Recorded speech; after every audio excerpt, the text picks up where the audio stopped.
Welcome into Phil's Tax Hacks and Other Retirement Facts with CPA and personal financial specialist, Phil Putney. Now let's get rolling with today's show. This week on the podcast, Phil, let's talk about what happens to retirement when income isn't predictable. We got a listener question in that made a career move that looks great on paper, right? But kind of left them maybe scratching their head a little bit, wondering if their retirement's going to keep up. So we'll dig into that. Let's pull up the question here for the viewers, and I'll read through it, and then we'll dive into it here. So I just started my new job in my 50s that has a higher upside than the previous job, but a lower base salary. I'm counting on some big bonuses and commissions in my future, but my base salary is low enough that it would be hard to contribute to the 401k and still pay my bills.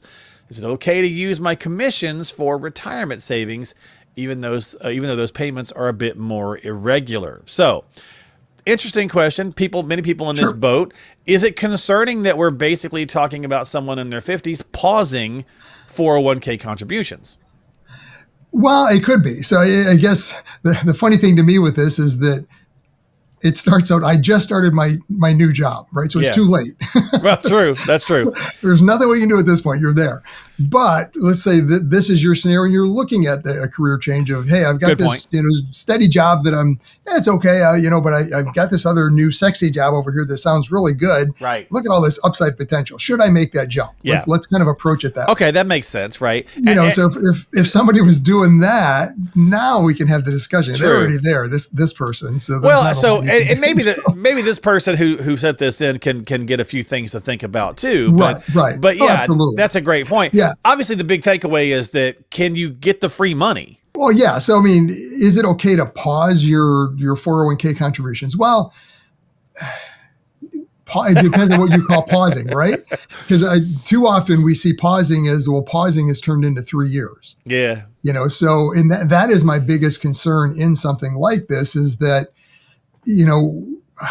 we need a lot of context around this concept of bonuses and commissions. Yeah. I'm continuing with big bonus and commissions in my future. I'm hoping, it sounds like, right? You don't know. So, I mean, to me, if you're already in sales and this is just a new way of doing it where now more of your revenue is coming through bonuses and commissions, but you're already experienced in doing this, the pay structure really doesn't matter. And if you're going to not be able to contribute until you get your quarterly bonus, so instead of monthly, it's going in once a quarter. Right. That's not a big deal. Do you have the discipline to do it? Well, do you have the discipline to do it, number one? And is it really going to happen would be my bigger concern. Yeah, okay. Now, I mean, if you've made this shift and it's like, I've been in the technical side of this industry for years, but now this sales job has come up where I see this bright, shiny object of I could double my income because of the sales, the bonuses and commissions, but I've not done sales before. You have no idea if you can even do it, right? So now to me, that's a big concern because you're putting a lot of hope, into what these bonuses and commissions could be. Yeah. So just understand it that way. Yeah. It's I don't think it's wrong to not contribute every paycheck, if you're paid on this, even if it's a monthly bonus or whatever it happens to be, if you want to use that to contribute towards retirement, just make sure that it happens. Yeah, well, that's for sure. Don't get this big quarterly bonus and realize, I've always wanted this boat, right? And then the next big check comes up, and I always wanted this RV. Right. I mean, there's a lot of shiny things out there that you see all this money come in the bank and you're like, oh, wow, look at this. We're rich, Okay. Well, to that point. So if you do have the discipline, you're right. At 50 plus, you have the catch-up contribution rules, Correct. Which could be a nice way to catch up because let's say you do get a big commission check. Right. You could, again, you could kind of, because you're not doing the regular input from the weekly or biweekly or whatever your normal check is. When you get this big commission check, Phil, you can, 32,000, I think is so 32.5 is the 2026. It was 30 last year, 31 last year. But maybe you got a $20,000 bonus check, after taxes or after whatever, and you could just poop right in there, Well, yes and no. So I mean, this is kind of the interesting thing with 401ks because according to the IRS, you can do that. You can do whatever you want. They don't care how it gets in there or when. Here's the max. Okay, all right. But 401ks, there's the IRS rules and then there's the plan rules. And the IRS rules come first. You've got to meet those. Well, they do that, but the plan rules can change those. And like with this one, it can change it however it wants. So you have to look at what your plan says. Does your plan even count commissions as income that you can use to contribute towards? Oh, most of them do. Okay.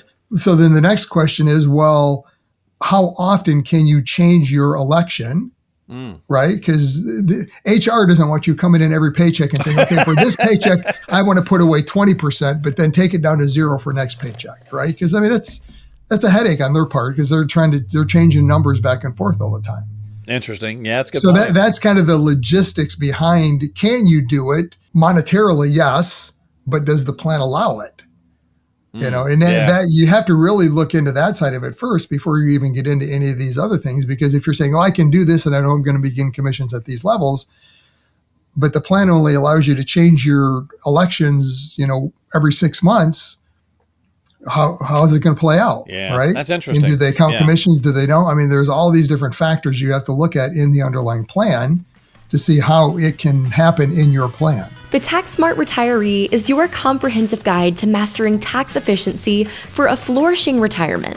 You will find indispensable advice and actionable strategies designed to enhance tax savings, maximize Social Security benefits, protect against market volatility, and develop a customized retirement plan. To get your free ebook, click the link in the show notes of today's episode and download your copy of the Tax Smart Retiree right now. So maybe, Phil, an approach would be if you have the discipline or you've done this or you're thinking about doing this or whatever the case is, maybe some baseline things to say, okay, here's some parameters, here's some rules I have to set for myself because I am over 50 and I don't want to get too far behind, or I do want to make sure that I'm keeping up with retirement. Right. Maybe what's some things to think about?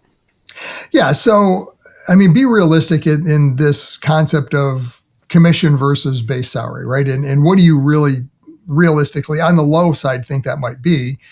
And just make sure that if that is the case, not this pie in the sky, I'm going to double my income type of thing, but that's what the scenario is going to be, then I would encourage you to, even on the regular base salary, try to contribute something, right? So maybe take your extras that you're going to spend and take that out of commission, but then cut back on your income, or living expenses, extra expenses while you're just getting the base pay. Yeah. I mean, that would be the safer bet, because then you're not jeopardizing retirement on the what ifs of, this right. potential of commissions at some point. So yeah, it's almost like the inheritance conversation. Right. Figure out a way to make some adjustments, get the minimum in there, especially if there's a company match, like we said before, get that free money. So do that minimum baseline, and then maybe commit to some sort of a strategy for a percentage of those bonus checks when they do come in. Yeah. I mean, again, kind of like I mentioned in the beginning, my concern in this whole discussion would be, especially for somebody in their mid to late 50s, right? So you're at the later stage of your career. Don't use this as a way of catching up, right? I mean, too often I hear this all the time is like, oh, now I can start to catch up, but I don't have what I need saved. So I want to go like full in, all aggressive. I'm going to put everything in AI stock, right? Because that's the only way I'm going to be able to have what I need in retirement. That's heavy risk, right? Same thing's happening here. Don't go out of a more stable job and go into this one that has this lucrative, potential of these commissions that I can pump all this extra money away, where you don't know that that's going to happen. What happens if the economy changes and we get into a recession for 2, 3, 4 years? What does that do to your job, your commissions? Are you back to just that base? So I mean, there's a lot of things to consider, especially in the later stages of your career at this point. So just be cautious. I'm not saying don't do it. Right. Just go into it with not the rosy glasses, with the more clear glasses to look at kind of the not as optimistic view. And that's just my approach. I always like to be more on the conservative side, because we can always make adjustments the other direction, versus if we take in the more optimistic approach and it doesn't work, well, now it's really painful to go the other direction, and it may not work. Yeah, true. So, yeah. I mean, variable income and retirement savings can coexist. Oh, absolutely. So the person's point, they're a little worried that it might be a little too hard to pull them both off. But I think if you start really kind of looking, and I think there's usually room that people can make some adjustments. It just maybe takes a little more effort than they're maybe initially thinking or willing to do. But it takes discipline. And it takes discipline. It's going to be one of those scenarios that you're going to have these big lump sums coming in on a periodic basis, whatever that is, monthly, quarterly. So have the discipline of understanding that, hey, I took this because I'm doing this and this savings is going to go away. So have a goal for savings and meet that goal first. Pay yourself first, so to speak, right, for that future year. Well, predictability in retirement and in golden years is certainly important, right? So, 50 plus, having that steady, thing rolling certainly is going to go a long way to helping future you, older you, be prepared. Right. So, for this particular person, they already made the switch. So, hey, you're there. Let's just, take the more conservative approach. Try to save some anyways in the base. Yep.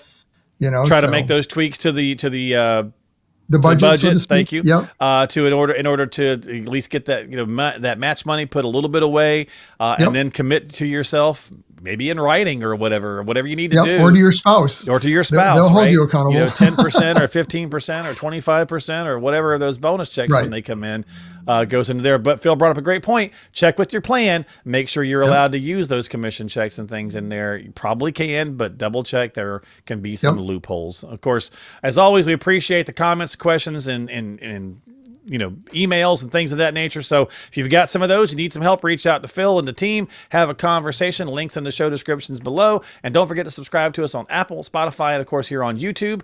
And we will catch you next time on Phil's Tax Hacks and other retirement facts. Phil? Investment advisory services offered through AFS Wealth Management. The content of this program is provided for informational purposes only and is not a solicitation or recommendation of any investment strategy. Investments and/or investment strategies involve risk, including the possible loss of principal. There is no assurance that any investment strategy will achieve its objectives.